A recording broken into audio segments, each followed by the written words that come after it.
Today is a very important day for me. Pianoteq is finally available for iOS. I have it here in my iPad Pro, and I will compare it with other pianos available. So first I will be just playing around, just improvising something on Pianoteq.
Although I have here also very good pianos, I will make a comparison between all of them.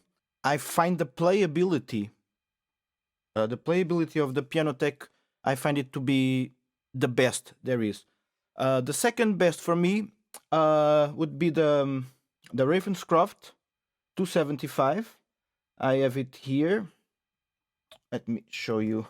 It's very similar in the playability, but I think the Pianoteq still goes a little bit further in the dynamics department. It's very good, but at the same time allows you to go timbrically much deeper than the Ravenscroft. Let's try the Ravenscroft.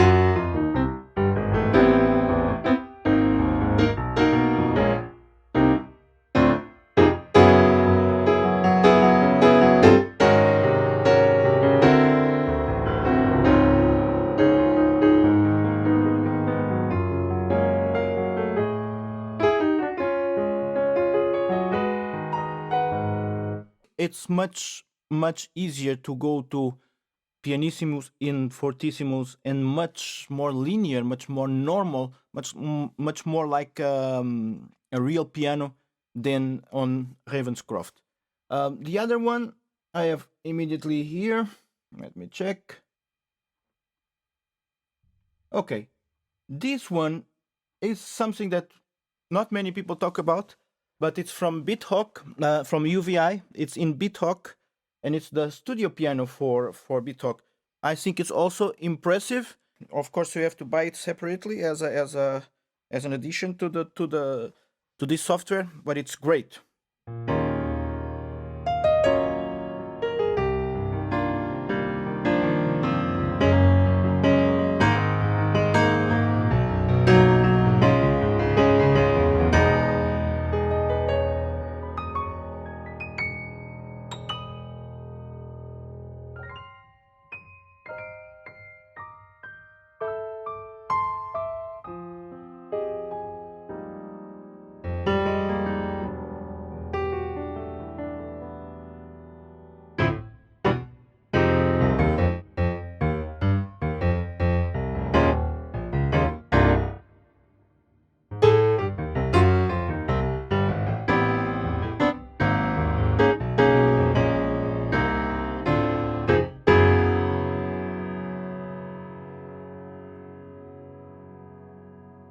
There's some weird things going on the release. Sometimes it does the release very well. Sometimes it doesn't. Maybe it's something here in the configurations that I didn't find out. But yes, it's also a viable option, especially if you want to have a different characteristic piano.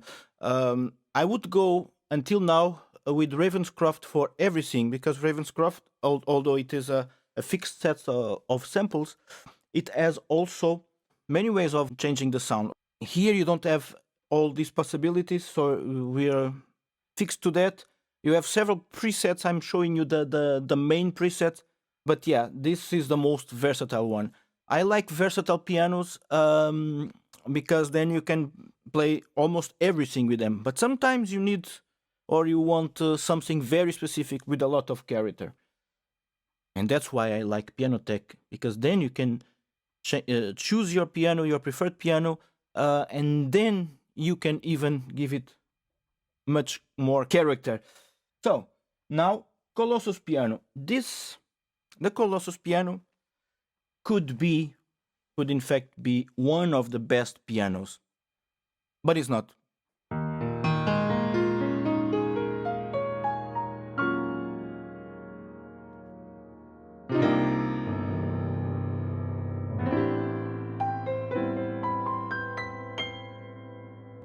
Sounds good, right?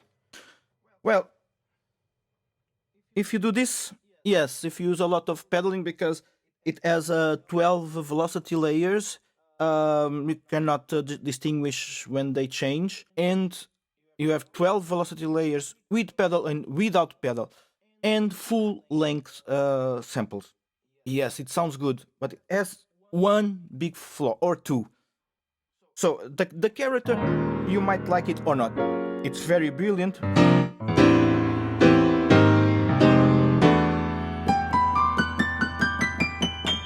It's very easy to go very brilliant with it, but it has one major flaw. So what I was playing before was this. It's the release. The release is really bad. Something that you want to do, especially if I take out this reverb, I put it a little bit reverb, a small reverb, just to make it just so that you feel the piano in some acoustic environment. But if you do this,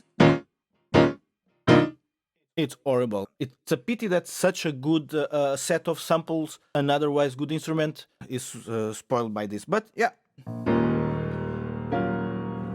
if you play just chords and things like this and use the pedal a lot, it sounds really good. Okay, so now this was the Colossus.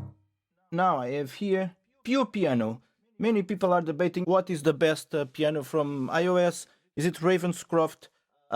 Is it pure piano? Well, it's a matter of taste, of course, but from a pure analytical perspective, the Ravenscroft is clearly the best one. Why?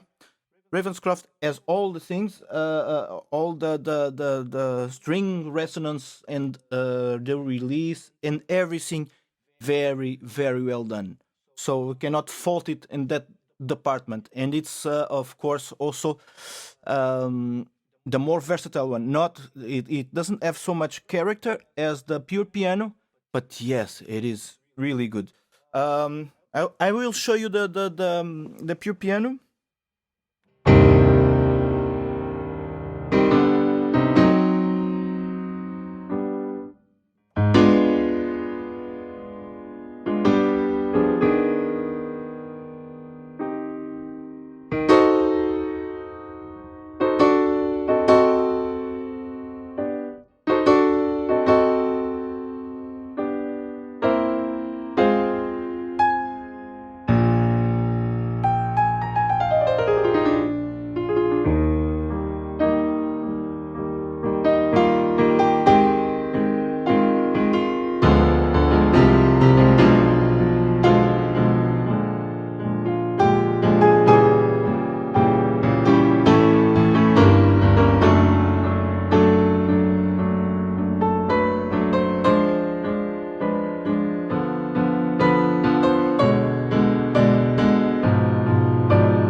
What we have also here, which is very good,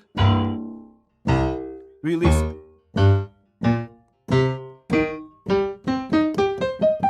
is also very well done. I don't like when we go to the treble part, there's no sparkle on it.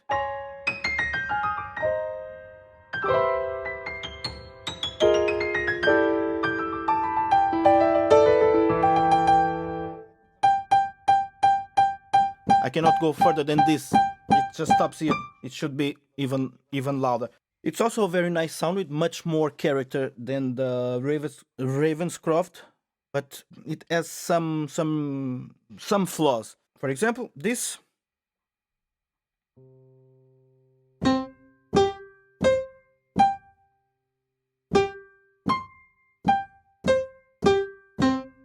Very good duplex resonance, but no string resonance when the strings are open. Okay, going now to the Ravenscroft. If I do the same, the string resonance is so well done.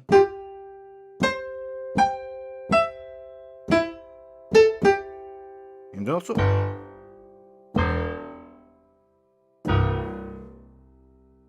so it goes in both ways. So it's really well done. Here also the duplex resonance is kind of perfect. The release is nothing short and perfect and realistic. What is not so good is when you go to the pianissimos.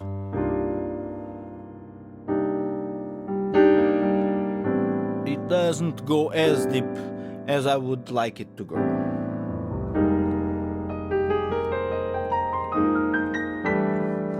But then it goes to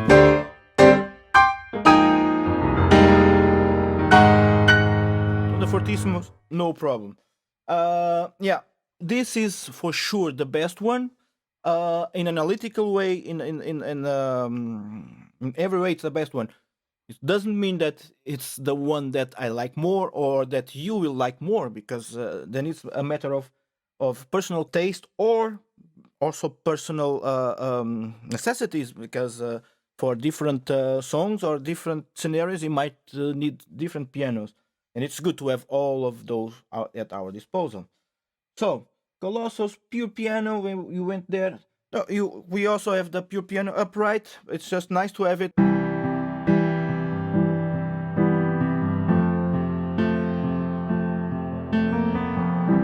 It's just nice to have something like this. You might need it somewhere. So Now, a Korg module, American D. This I find also pity that it could be much better, and they should not streamline it so much. It should have been done a little bit better, more samples. For example, this is the only one that I was not doing this test with the others because it's unnecessary. They are all good.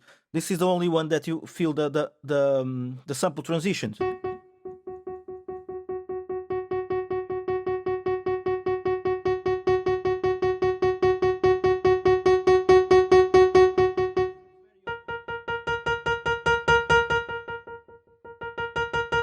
Yeah, it's super obvious, and sometimes,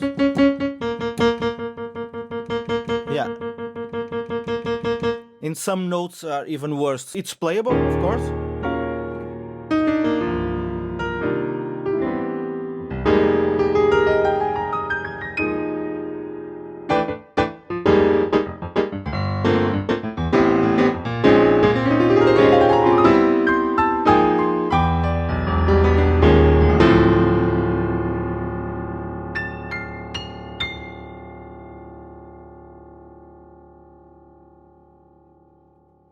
Now I'm going to show you the Ivory Korg inside of Korg module. It's also very interesting, also playable, but not in the same level as the others. Just let me exemplify why I say this.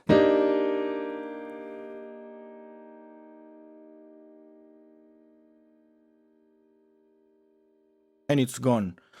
So most of the others have a little bit more sustain.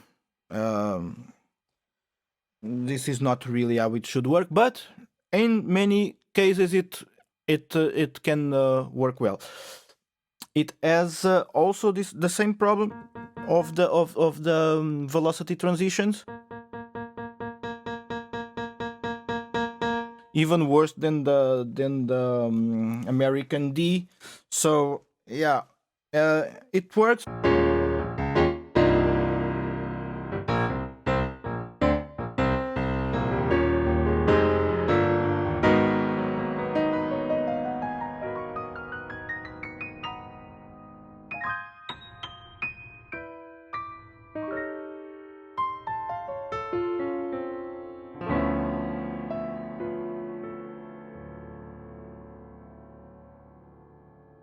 Just as long as you don't expect that it has this amazing sustain that you can find on Ravenscroft and all of the others. In fact, then you have the Pianoteq.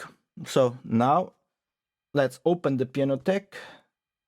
Okay, here it is. Oops, let's put it, yeah, full. Here we have a different thing because now we have so much different models. I only have the for now the stage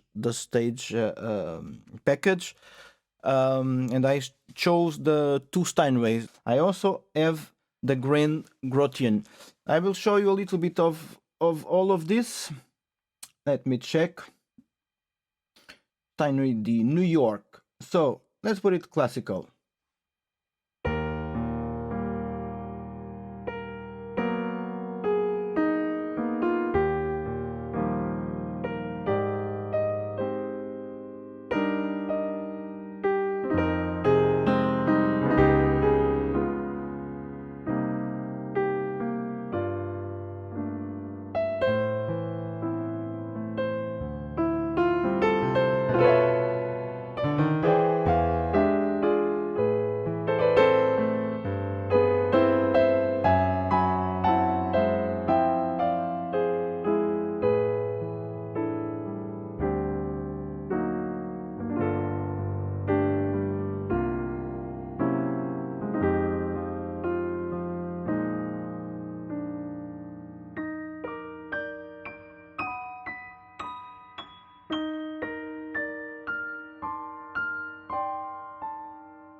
This is definitely the most playable piano from all of this. It's completely natural for me. It feels like an acoustic piano. Yes, I'm also controlling it through the Numa X piano. Yeah, it's not the GT version, just because of the weight. The GT is already 22 kilos. This is 14 kilos. This is very easy to manage, and it has the USB, still has the USB audio and MIDI in and everything. And I find the keys are not that bad, you know, for the weight and for the price. These keys are pretty damn good. So let's go for now the Steinway B.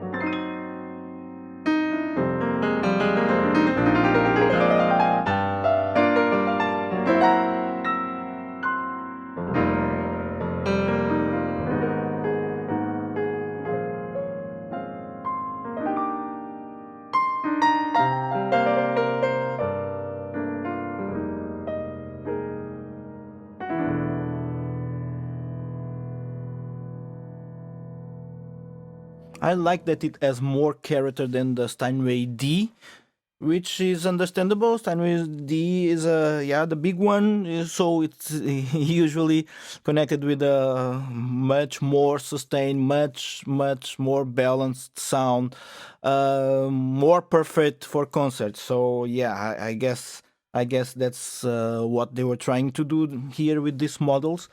Steinway D is that perfect, too much perfect, a little bit like the Ravenscroft 275. Sometimes it can be too perfect when you want to have some character to a piano. The Steinway B, it's already much characterful.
Okay, and now let's go to another one. Grotrian Concert Royal.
I think in this doing all this kind of stuff,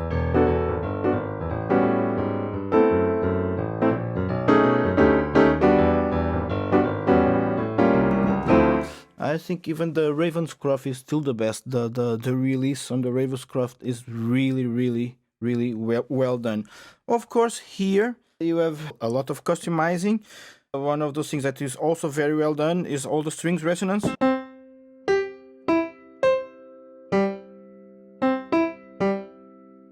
The other way around.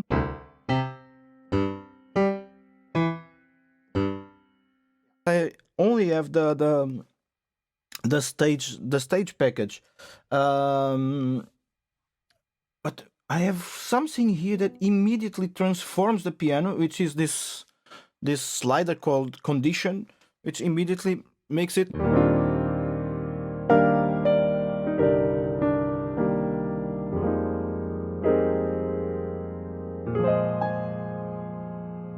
extremely warm. Too warm.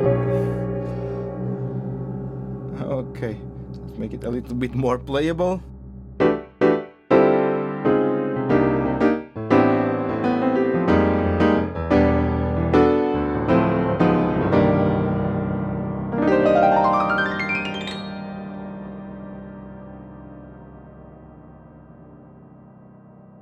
Yeah, I think it's an amazing instrument. Just in case you are wondering, I was using all these pianos inside of Camelot. Camelot is something similar to main stage. So you can have all your instruments there and just press a button. Okay, now I'm on Ravenscroft. Now press another button. Now I'm in Beathawk. Not so easy. You have to dig into it a little bit, but after you get the hang of it, so it's very easy to navigate, and especially it's very easy to move through the setups. In this case, I'm using it only to control internal sounds, audio units, the piano audio units. Yeah, but you can control also external sounds via Midi. So, conclusion. For me, now the best piano available and also the most expensive one is, of course, Pianoteq from Modartt. Is it perfect? Maybe not. Or maybe you can make it perfect because it has infinite possibilities of customization. Is it cheap? No. In fact, when I finish having all the packs that I should have, yeah, I guess it will be the most expensive software that I have in my iPad. You have to pay for it as you pay for the other systems. Okay, fine. I have now an iPad Pro. Sometimes I was paying twice as more for a PC or something at a certain point of my life.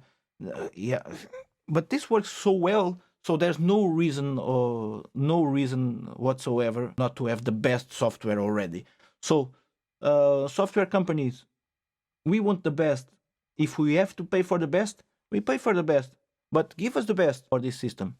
Okay, so I hope you guys enjoyed it. I want to hear your comments and your suggestions and their questions, and I will be happy to reply. Okay, so bye bye.